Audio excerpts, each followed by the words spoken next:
കൈലാസാദ്രിശകോണേ സുരവിടവിതടേ സ്ഫാടകേ മണ്ഡപേ സന്മാതങ്കാരാദിപീഡോപരിലസിതം സേവ്യമാനാം സുരൗഹൈ ജാനുസ്തം വാമബാഹും മൃഗമപി പരശും ജ്ഞാനമുദ്രാം വഹന്തം നാഗോദ്യദ്ദേകവേഷ്ടം ദദത ഋഷിഗണം ജ്ഞാനമീശാനമീഢം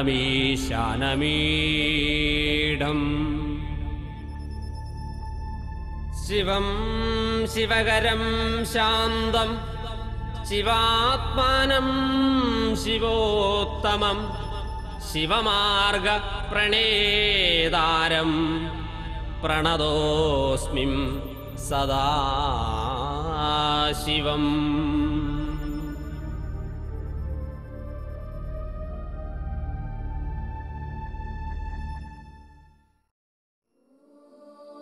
അനേക ജന്മസുഹൃതങ്ങളുടെ ഫലമായാണ് മനുഷ്യജന്മം ലഭിക്കുന്നത്. അനേക കോടി ജന്മങ്ങളുടെ സുഹൃത ഫലമായാണ് ശ്രീ കൈലാസ ദർശനം സാധ്യമാകുന്നത്.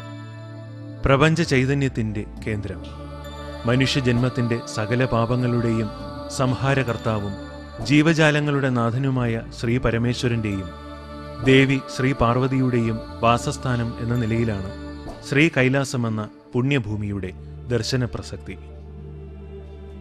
കൈലാസം ദർശിച്ചാൽ മോക്ഷപ്രാപ്തിയെന്ന് ഭാരതീയർ വിശ്വസിക്കുന്നു.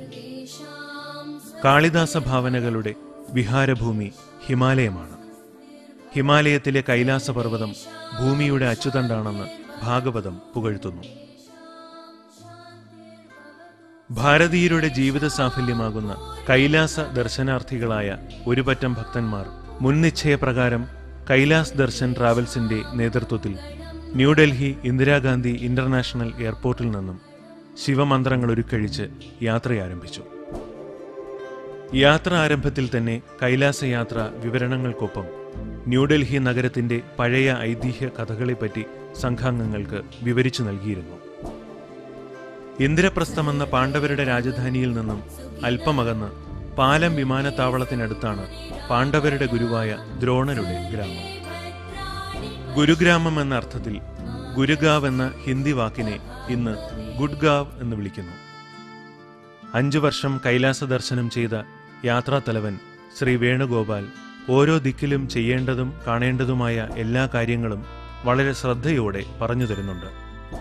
ടിബറ്റിലാണ് ശ്രീ കൈലാസം സ്ഥിതി ചെയ്യുന്നത്. ഭാരതത്തിന്റെ അതിർത്തി രാജ്യമാണെങ്കിലും ടിബറ്റിലേക്ക് പ്രവേശിക്കണമെങ്കിൽ ചൈനയുടെ അനുമതി വേണം. ലിബുലേഖ് പാസ് വഴി കേവലം 800 പേർക്കാണ് 1 വർഷം കൈലാസത്തിലേക്ക് പോകുവാൻ അനുമതിയുള്ളത്. അതിന് 1 മാസവും 5 ദിവസവും വേണം. അതീവ ദുഷ്കരമായ കാൽനടയാത്രയാണത്. ഇത് നല്ല ശാരീരിക ആരോഗ്യമുള്ളവർക്കേ സാധ്യമാവുകയുള്ളൂ. അതിന് സാധ്യമല്ലാത്തവർക്കുള്ള ഏറ്റവും ലളിതവും സുരക്ഷിതവുമായ മാർഗമാണ് നേപ്പാളിലെ കാഠ്മണ്ഡു വഴി യാത്ര ചെയ്യുക എന്നത്.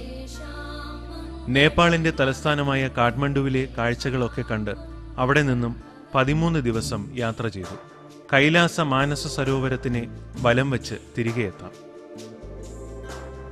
1.5 മണിക്കൂർ നേരം കൊണ്ട് യാത്രക്കാരെയും വഹിച്ചുള്ള വിമാനം കാഠ്മണ്ഡുവിന് മുകളിലെത്തി. താഴെ നയപാല മഹർഷിയാൽ പരിപാലിക്കപ്പെട്ടതിനാൽ നേപ്പാൾ എന്ന് പേര് ലഭിച്ച ലോകത്തിലെ ഒരേയൊരു ഹിന്ദു രാജ്യമായിരുന്ന ദേശത്തിന്റെ തലസ്ഥാനം. അങ്ങനെ തീർത്ഥാടകർ ത്രിഭുവൻദാസ് ഇന്റർനാഷണൽ വിമാനത്താവളത്തിലെത്തി.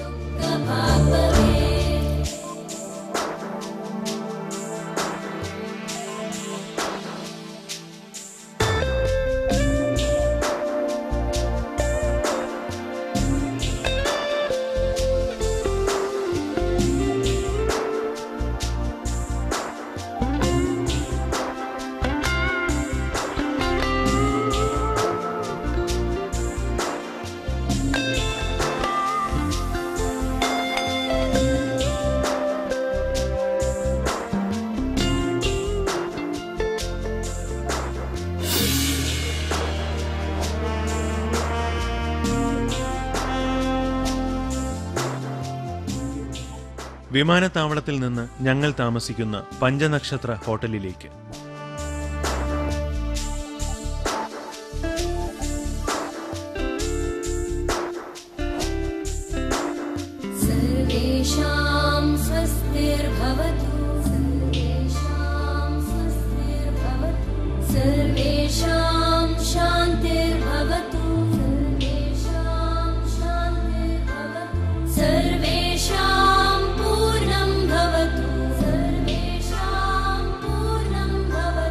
सर्वेषां